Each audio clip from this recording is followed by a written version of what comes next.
All right, what's up, guys? We are doing our log looping around back classwork. Solve each exponential growth and decay problem. So just to let you know, before we start here, main formulas we're going to be using here are going to be I is going to be equal to, wow, A is going to be equal to I times growth factor to the power of T.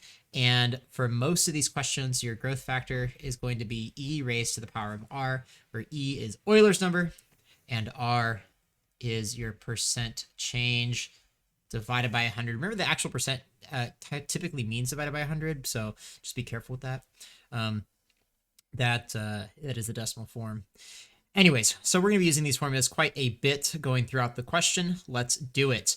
Radioactive isotope berkelium-247 decays at a rate proportional to the amount present. This right here, when it says rate proportional to the amount present, is the same exact thing as continuous. Continuous exponential. So simply a different wording that this computer program likes to use. It's continuous exponential. It's the same thing we've been doing in class. If the mass was 425.1 milligrams 1,800 years ago, and the current mass is 1721, what is decay rate per 1,000 years? So you're trying to figure out this R value up here. So we're going to need to use the E to get there. In order to do that, we're going to be using our A equals I times growth factor to the power T formula. So starting off here is the amount, and it says here 1,800 years ago was 425, and the current mass is 172.1, and that is going to be equal to 425.1, and then you are multiplying that by the growth factor to 1,800 years ago. So you can either write it as 1.8 or 1,800. It doesn't really matter as long as you're consistent in your final answer. So solving this question, we're now going to divide both sides by 425.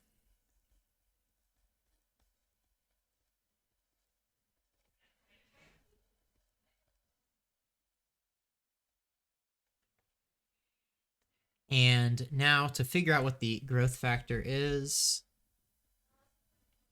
you have to get rid of this 1.8 exponent. To get rid of a 1.8 exponent, you make it a fraction exponent on the other side.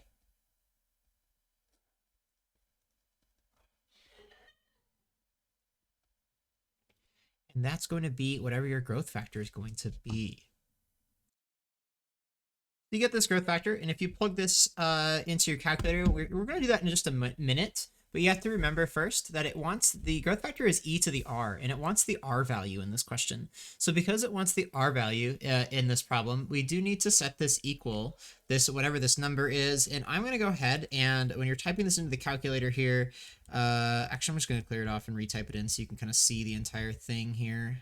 Clear this all off. Okay, so we have this problem. We can hit alpha y equals enter to get our fraction going, 172.1, and that's divided by 425.1, and when we're on the outside of that, we can hit the power bar, 1 divided by 1.8. This number, we're going to go ahead and store this value to the letter x. This way, oops, what did I just do? Don't want to do that. Hit storing the value to the letter x. In order to store it to the letter x, you're going to hit this arrow right here. So that arrow is going to store a value into your calculator.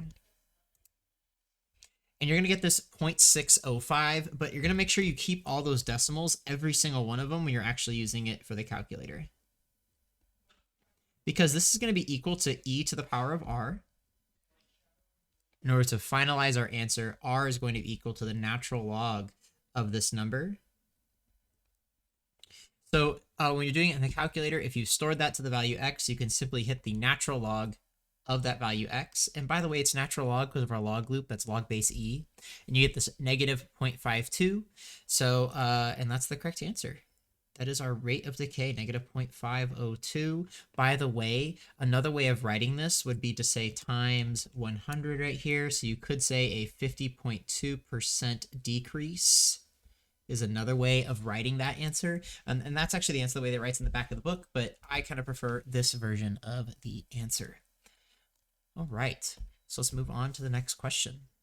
So a cup of coffee cools at a rate proportional to the difference between the constant and the room temperature of 20 and the temperature of the coffee. So if the temperature difference is reduced by half in 21.7 minutes, and how many minutes will the temperature difference be reduced to 1/3 of the initial difference? So you aren't given an initial value. So for all these questions, you should simply say your initial value is 1. Anytime you're not given one of those, your initial value is 1 immediately. And it says here that it's reduced by half in 21 minutes. So in other words, you get a 1/2 is equal to 1 multiplied by whatever that growth factor is, raised to the power of 21.7. So where did I get these numbers? The amount is half of the original amount. The initial value is 1. The growth factor is what we don't know. And the power of time is 21.7 minutes. So we can solve for our growth factor now. Times 1 doesn't really need to be written. We can immediately do our 1 over 21.7 as our fraction. And again, when you're plugging this into the calculator, as practice for it, the way you're doing it is your alpha y equal enter for our 1 divided by 2, and then you're raising that to the power of 1 divided by 21.7, and you are storing that to the value of x. And that is your growth factor. For this one, you don't need to figure out what r is. You don't have to do any natural log because it asks you right away to figure out when will it be 1/3 of the initial difference. What is the time and how many minutes? So now we still have that in the calculator. We're going to be using this. So we stored this to x in our calculator. And now we have to solve the equation. 1/3 is equal to 1 times that big capital X growth factor we just did to the power of time that we don't know. To solve this particular question, quite a few different ways, but the easiest way is to use that log base button. And when you do the log base button, you're using that same log base x that you just stored into the calculator of 1/3, and that's going to give you the value of time. So again, you had to store this into x correctly, and then you're doing alpha window 5 to get that log base of x, 1 divided by 3, and boom, you got a 34.39 minutes is going to be your time. So 34.39 minutes. And there you go. Oh, and by the way, when I was in class, I showed the other way of doing these questions where you're doing natural logs instead of using the log base. That's the way the answer key is set up for both of these questions because the computer's kind of using the old school way of doing these questions without that log base button. Let's go to the next question. So a savings account balance is compounded continuously. So now it's actually using that word. If the balance was 1198.59 5.9 years ago, and the current balance is 1491, will the balance be 7.6 years from now? So here we go. This one's a little bit strange in terms of our setup. We do have to be careful with what we're doing, but it's the same idea. 1491 is the amount later. 1198.59 is where we started off. And we don't know our growth factor, but we do know that in 5.9 years is how long it took for this to happen. We can solve exactly the same way. We divide both sides by 1198.59, and that will give you your growth factor to the power of 5.9. And now we can just do 1491 divided by 1198.59 raised to the 1 divided by 5.9 power. And that's going to be your growth factor. And again, we are going to store this value into x just to see it one more time after you've done that. So we're doing alpha y equal enter for our fraction. 1491 divided by 1198.59, and you're raising that to the power of 1 divided by 5.9. You get 1.0376. There's your growth factor stored into x. So don't forget to hit the storing into x button. Note you can use the answer version of that too. So stored into x. Once you've stored that into x, we have to now calculate 7.6 years from now. So what's a little bit weird about that is 7.6 years from now, this was 5.9 years ago. So this is 5.9 years ago. So 7.6 years from now must be 5.9 plus the 7.6 for our function. So this is going to be 13.5. So our final answer, the amount, is going to be 1198.59 multiplied by that x to the power of 13.5. Please note an alternative way of doing this question. Or you could have also done 1491, the value that it is now, and then multiplied by the growth factor and simply to the power of the 7.6 that's in the question. So both of these are going to get you the same answer. Oh, this is an x, by the way. That's our growth factor. So either way, I'm going to do the first one because that's what I prefer. 1198.59 multiplied by x raised to the power of 13.5, and we do get 1975. We round to 2 decimal places on this question because it's money. So 1975.16. Here we go, number 4.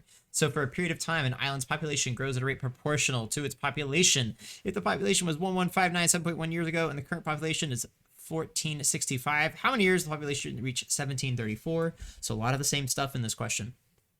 So we're saying we are now 1465. It was 1159. There is some growth factor that we need to find, and that was 7.1 years ago. So yet again, this time I'm just going to jump straight into the answer because this is exactly the same thing that we're doing here. See, we're dividing both sides in a power of 1 over. So we can actually just jump to the answers on these if we wanted to. 1465 divided by 1159, and that is all raised to the 1 divided by 7.1 power. And we are going to be storing that in the x. So doing that in my calculator really quick. Here we go. We got alpha y equals enter. We have 1465 divided by 1159, and that is raised to the power of 1 divided by 7.1. Boom. And we have that value stored into x. Now that we've stored it into x, we want to know how many years it will take for the population to reach 1734.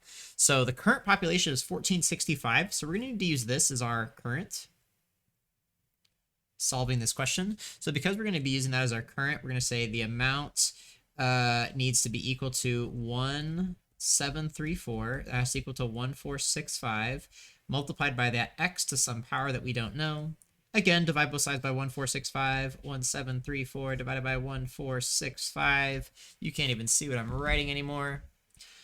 Is equal to x to the power of t. And finally, simply use our log base x button. 1734 divided by 1465 equal to t for our answer. Go ahead, plug it all in the calculator. We got alpha y window 5. Log base x, the value that we stored, 1734 divided by 1465, and we will get 5.11 years as our final answer. Moving on to the back side. So you can see this is kind of a longer type of problems, but it's how it goes. Atmospheric pressure decreases approximately exponentially as elevation increases. If the rate of decrease is determined to be 11.8% kilometer, so we're telling us right away that R is equal to 0.118. At what elevation is the sea level half of the pressure? So 1/2 is equal to 1, because again, we aren't given that original amount, multiplied by growth factor is e to the R. So it's going to be e to the 0.118, but be careful, it's negative. It did say negative in the question. It says rate of decrease, so be careful for that one there. Rate of decrease to the power of t. To solve this equation, the 1 doesn't matter. We simply do the natural log of both sides. The natural log of 1/2 is equal to negative 0.118t. Divide both sides by the negative 0.118. We get the ln of 1/2 divided by negative 0.118 is equal to that value of t. And plugging this into the calculator, negative 0.118, it looks like we get 5.874 kilometers. And because t is apparently not even time, in this case it's kilometers. Keep on moving. During the exponential phase of E. coli, we have this growth rate. So it is a growth. So R is equal to positive 0.046. Don't forget to move the decimal over twice. So in this one, it was just 0.11 because there were 2 decimals, but it's like 0, 4.6. And the current population is 106 million. What was the population at 6.9 minutes ago? So the good news, this is really, really fast because this is a one-step problem. We start off with 106.0 million multiplied by e to the 0.046, and then the time is 6.9 minutes ago, negative 6.9. You just plug all that into the calculator all in one step, which is actually kind of cool. It's that fast. So 106 multiplied by e 0.046. Oh, 046, not 146. And don't forget your power exponent rule. You can just multiply, so I don't have to do an extra parenthesis or anything. And it turns out the population must have been 77.17. I think it was million to mil. All right, moving on to number 7 here. Atmospheric pressure decreases approximately exponentially as elevation increases. So we're doing exactly the same problem really as number 5, but in this one, it's actually giving us some more information. So yet again, it already tells us that R is equal to negative 0.125, and the pressure at sea level is 751 millimeters of mercury. So setting this up here, we can simply say the amount is equal to that 751 multiplied by e to the negative 0.125, and it says 4.8 for our time we're putting in, and we just plug all that into the calculator in a single step. 751 times e to the negative 0.125 times 4.8. And this one here will get you 412.16 millimeters of mercury. All right, number 8, a credit card has 26.9% APR. So the APR formula, we have to remember that growth factor APR formula. It is 1 plus that R value, 2649 with a decimal in front, divided by 12, raised to the 12th power, and we're going to store that to x. That's going to be first thing. I haven't even read the rest of the question, but I know we got to do that. So 1 plus 0.2649 divided by 12, all of that raised to that 12th power and stored to x. Let's see what it looks like. There's me doing it. It says you charge $300 worth of stuff to it. How long until you owe $400? So 400. The new amount is the old amount multiplied by that growth factor we just found, which I'm going to call x to the power of t. Divide both sides by 300. That's 400 divided by 300 equal to x to the t. Log base x, 400 over 300 is equal to t. We are almost done here. Alpha window number 5 for that log base. X that we just stored, 400 divided by 300, and we have our time is 1.0979 years. So you're done. That's it, guys. Have a wonderful rest of your day, and peace out.